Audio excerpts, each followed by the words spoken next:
नमस्कार मित्रों, बहुत बहुत स्वागत है आप सभी का आपके अपने चैनल मौसम तक पर, जिसमें मौसम की बात देश भर की होती है। इस समय आप देख सकते हैं सैटेलाइट क्लाउड्स में देश के अलग अलग भागों पर सैटेलाइट तस्वीरों में अलग अलग भागों में बादल छाए हुए हैं, जिसमें गुजरात और राजस्थान के दक्षिण पूर्वी भागों पर बादल हैं। मध्य प्रदेश और महाराष्ट्र के ऊपर भी कुछ बादल दिखाई दे रहे हैं। साथ ही साथ दक्षिण प्रायद्वीपीय भारत पर काफ़ी अच्छे बादल बने हुए हैं और इनसे लाइटनिंग स्ट्राइक की गतिविधियां तमिलनाडु, केरल और दक्षिणी कर्नाटक तथा आंध्र प्रदेश और तेलंगाना में कुछ स्थानों पर देखने को मिल रही हैं। साथ ही साथ उत्तराखंड में भी कुछ स्थानों पर मौसमी गतिविधियां इस समय काफ़ी सक्रिय हैं और बाकी देश के हिस्सों में फिलहाल मौसम शुष्क और साफ बना हुआ है। ये ताज़ा स्थिति बादलों की है और बीते 24 घंटों के दौरान जिस तरह के बारिश के आंकड़े रिकॉर्ड किए गए देश भर में, उससे निश्चित रूप में देश के प्री मानसून सीजन के अब तक के कुल बारिश के आंकड़ों में सुधार आया है। सबसे पहले बीते 24 घंटों में देश के 15 जो सबसे अधिक वर्षा वाले शहर हैं उन पर एक नज़र डालते हैं। 23 अप्रैल की सुबह 8:30 बजे से 24 अप्रैल की सुबह 8:30 बजे के बीच इन 15 स्थानों पर किस तरह की बारिश रिकॉर्ड की गई है, ये देखते हैं। सबसे ज़्यादा बारिश इस समय हुई है बेंगलोर में, 66 मिलीमीटर वर्षा रिकॉर्ड की गई और इसके अलावा विजयवाड़ा में 59 मिलीमीटर वर्षा हुई है। धर्मपुरी में भी 56 मिलीमीटर की बारिश रिकॉर्ड की गई। बेंगलोर के दूसरे स्टेशन पर, दूसरे लोकेशन पर 33 मिलीमीटर वर्षा हुई है। सालन में 28, मनाली में 22 मिलीमीटर, टेहरी में भी बारिश काफ़ी अच्छी हुई है और कोडाईकनाल, कुरनूल, बुंतर, आरोग्यवरम, तुनी, मंडी, मुक्तेश्वर और सुरेंद्रनगर ज़्यादातर इलाके उत्तर के पर्वतीय इलाके हैं और दक्षिणी प्रायद्वीपीय भारत के इलाके हैं। मध्य भारत, पूर्वी और पूर्वोत्तर भारत के लोकेशन इसमें नहीं है। और इस बारिश के चलते देश के जो बारिश के आंकड़े हैं कुल, उनमें किस तरह का सुधार दिखा है बीते 24 घंटों के दौरान, या हम ये कह सकते हैं जो पूरा pan India sub divisional condition है। आप देख सकते हैं दक्षिण भारत के पूरे देश की बात अगर हम करें तो 25% की कमी अब रह गई है पूरे भारत में। यहाँ पर कुछ दिन पहले तक ये 40 से ऊपर था आंकड़ा। लगातार जिस तरह की वर्षा हमें दक्षिणी प्रायद्वीपीय भारत और उत्तर भारत के क्षेत्रों में देखने को मिली है, उससे इन आंकड़ों में इम्प्रूवमेंट हुआ है और अब यहाँ पर देश में बारिश में कमी प्री मानसून सीजन यानी 1 मार्च से लेकर 24 अप्रैल के बीच जो बारिश में कमी है वो 25% कम रह गई है। 45 मिलीमीटर वर्षा संपूर्ण भारत में रिकॉर्ड की गई है। रीजन वाइज हम देखते हैं, सबसे पहले पूर्वी और पूर्वोत्तर क्षेत्रों में 39% की कमी यहाँ पर है। 156 मिलीमीटर वर्षा होती है, 95 मिलीमीटर वर्षा एक्चुअल में रिकॉर्ड की गई है नॉर्थ ईस्ट और ईस्ट इंडिया के क्षेत्रों में। उत्तर भारत के भागों में 22% की कमी रह गई है। यहाँ 72.1 मिलीमीटर वर्षा अब तक होनी चाहिए थी, लेकिन रिकॉर्ड की गई है 56 मिलीमीटर। दक्षिण भारत बहुत कम वर्षा वाला क्षेत्र होता है मार्च और अप्रैल के महीने में पूरे देश भर में, और यहाँ पर बारिश में 13% की कमी है। 15 की बजाय 13 मिलीमीटर के आसपास वर्षा रिकॉर्ड की है। आखिर में दक्षिण भारत के क्षेत्रों की बात करें, जहाँ पर बारिश आमतौर पर 40 मिलीमीटर होती है, 42.6 मिलीमीटर वर्षा रिकॉर्ड की गई है, जो सामान्य से 7% ज़्यादा है। और इस समय जिस तरह की स्थितियाँ देश के अलग अलग भागों पर बनी हुई हैं, उनसे ऐसा लगता है कि इन आंकड़ों में और सुधार होने की संभावना है। हालांकि देश में उत्तर के क्षेत्रों और मध्य के क्षेत्रों तथा पूर्वी और पूर्वोत्तर क्षेत्रों में अब मौसम साफ हो गया है और अगले 3 दिनों की अगर हम बात करें 25, 26 और 27 अप्रैल की, तो संपूर्ण भारत के ये जो इलाके होंगे लगभग 75 या 80% एरिया जो होगा देश का भूभाग होगा, वहाँ पर मौसम मुख्यतः साफ और शुष्क रहने की संभावना है। उत्तर भारत से WD आगे निकल गया है, मौसमी सिस्टम भी कमज़ोर हो गया है। एकमात्र ऐसा फैक्टर है जो एंटी साइक्लोनिक सर्कुलेशन अरब सागर के ऊपर बना हुआ है। इस सिस्टम के चलते ज़रूर दक्षिण प्रायद्वीपीय भारत के क्षेत्रों में कुछ स्थानों पर वर्षा की गतिविधियां देखने को मिल सकती हैं, लेकिन ये बहुत सिग्निफिकेंटली इफ़ेक्ट करेगा भारत के जो मौसमी स्थितियां हैं, तो ऐसा नहीं है। लेकिन इसके प्रभाव से हवाओं का जो रुख रहेगा निश्चित रूप से प्रभावित होगा दक्षिण प्रायद्वीपीय भारत में। सबसे पहले उत्तर भारत की स्थिति देखते हैं, जहां पर बारिश हो रही थी और अब मौसम शुष्क होने वाला है। WD आगे निकला है, इसके कारण अगले 24 घंटों के दौरान, आज 24 अप्रैल है और आज शाम तक कुछ इलाकों में वर्षा ज़रूर उत्तराखंड में हो सकती है। शेष उत्तर भारत के पहाड़ी इलाके, हिमाचल प्रदेश से लेकर जम्मू कश्मीर, गिलगित बाल्तिस्तान, मुजफ्फराबाद और लद्दाख, इन सभी क्षेत्रों में मौसम फिलहाल साफ और शुष्क रहेगा। पंजाब, हरियाणा, दिल्ली, राजस्थान और उत्तर प्रदेश, इन सभी क्षेत्रों में हवाओं का रुख बदल गया है। सुबह आज काफ़ी अच्छा मौसम रहा इन सभी क्षेत्रों में इन बदली हुई हवाओं के कारण, क्योंकि ये हवाएं अपने साथ पर्वतीय इलाकों पे हुई हाल की ताज़ा बर्फबारी की ठंडक भी लेकर आ रही थी, जिससे न्यूनतम तापमान में गिरावट दर्ज की गई। और दिल्ली में तो दिल्ली समेत उत्तर भारत के जो मैदानी शहर हैं, इन भागों में लगभग ज़्यादातर जगहों पर तापमान 5 से 7 डिग्री सेल्सियस नीचे रिकॉर्ड किया गया और ये स्थिति अगले 48 घंटों तक बनी रहेगी, यानी कि सुबह और रात के मौसम में ठंडक काफ़ी अच्छी होगी। होगी। हम पंजाब के शहरों की बात करें, लुधियाना, पटियाला, और हरियाणा में अंबाला, पंचकुला, यमुनानगर, चंडीगढ़, सोनीपत, पानीपत, और राजस्थान में चूरू, गंगानगर, जयपुर समेत तमाम शहरों में, और आगरा, अलीगढ़, मेरठ, लखनऊ, बदायूं और बांदा, प्रयागराज तक में भी हम बात कर सकते हैं। लेकिन प्रयागराज की तरफ हम जैसे बढ़ेंगे, बांदा और प्रयागराज यानी कि दक्षिण पूर्वी उत्तर प्रदेश का क्षेत्र, इन भागों में सुबह और रात में भले थोड़ी सी राहत आपको मिल जाए, लेकिन दिन में प्रचंड गर्मी का प्रकोप शुरू हो चुका है।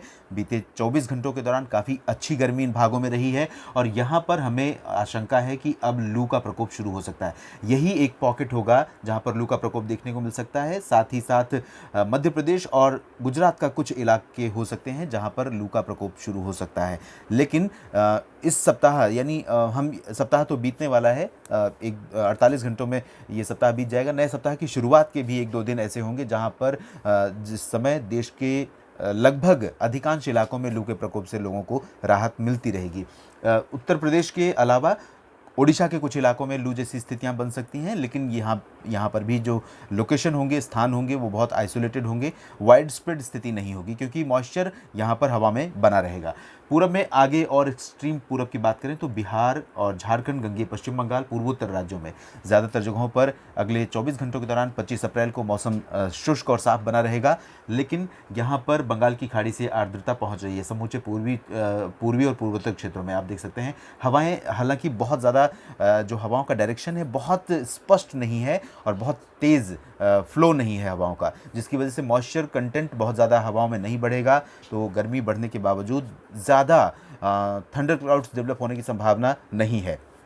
लेकिन इसके बावजूद, जैसा कि आप सभी जानते हैं, ये काल बैसाखी का मौसम है, काल बैसाखी का सीजन है। तो ऐसे में झारखंड, उत्तरी ओडिशा, उत्तरी छत्तीसगढ़, गुजरात और गंगेय पश्चिम बंगाल, पूर्वोत्तर भारत के कुछ इलाकों में गरज वाले बादल विकसित होना और लाइटनिंग स्ट्राइक के साथ अचानक बूंदाबांदी या हल्की वर्षा होना, तेज आंधी चलना, ये आम स्थिति होती है। तो यहाँ 1-2 स्थानों पर ऐसी संभावना रहेगी। ज़्यादातर इलाके मौसम की किसी विषम स्थिति से मुक्त रहेंगे। नागालैंड, मणिपुर, मिजोरम, त्रिपुरा समेत ये समूचा क्षेत्र भी मुक्त रहेगा। मध्य भारत के क्षेत्रों में ओडिशा और छत्तीसगढ़ पर मॉइस्चर ज़्यादा रहेगा। यहाँ पर जो ओडिशा का शेष इलाका है, इन भागों में कहीं कहीं पर गरज और ये स्थिति आइसोलेटेड प्लेसेस पर बनी रहेगी, लाइटनिंग स्ट्राइक और धूल भरी आंधी के साथ हल्की वर्षा बूंदाबांदी की। छत्तीसगढ़ पर भी दक्षिणी और पूर्वी इलाकों में, ओडिशा से सटे और तेलंगाना तथा आंध्र प्रदेश से सटे छत्तीसगढ़ के क्षेत्रों में कुछ स्थानों पर इस तरह की गतिविधियां हो सकती हैं। शेष छत्तीसगढ़, मध्य प्रदेश में मौसम पूरी तरह से साफ रहेगा। मध्य प्रदेश के लगभग सभी शहरों में, चाहे हम पूरब में जबलपुर और कटनी, बालाघाट से लेकर पूरब से बात करें, या मध्य में भोपाल और आसपास के हिस्सों की बात करें, या फिर पश्चिम में इंदौर, उज्जैन, रतलाम, देवास, धार, इंदौर और मंदसौर की बात करें, गुना, ग्वालियर की बात करें, सागर, सतना, पन्ना, इन सभी क्षेत्रों में शुष्क उत्तरी हवाएं चलेंगी और हवाओं की रफ्तार काफ़ी अच्छी होगी। यहाँ पर भी गर्मी, क्योंकि इन शुष्क हवाओं के चलते बढ़ेगी, धूप का प्रभाव बढ़ने के कारण ये स्थिति रहेगी। गुजरात में भी उत्तरी हवाएं रहेंगी, गुजरात में भी तापमान बढ़ेगा। लेकिन जैसा कि हमने आज देखा, लाइटनिंग स्ट्राइक कुछ इलाकों में हुई है, तो ऐसी संभावना कल भी बन सकती है। सूरत, वलसाड़, नवसारी समेत जो दक्षिण पूर्वी इलाका है, तटीय इलाका, दमन, दीव, दादरा नगर हवेली में भी इस तरह की गतिविधियाँ बन सकती हैं। राजकोट, जामनगर, द्वारका, भुज, नलिया, इन सभी क्षेत्रों में फिलहाल मौसम काफ़ी गर्म और शुष्क रहेगा। राजस्थान के अधिकांश इलाकों में, पूर्वी हिस्सों में आप देख सकते हैं हवाओं की रफ्तार यहाँ पर बढ़ती हुई नजर आ रही है। लेकिन जो बाकी इलाका होगा राजस्थान का, इन सभी क्षेत्रों में पश्चिमी इलाकों में कुछ मॉइस्चर रहेगा।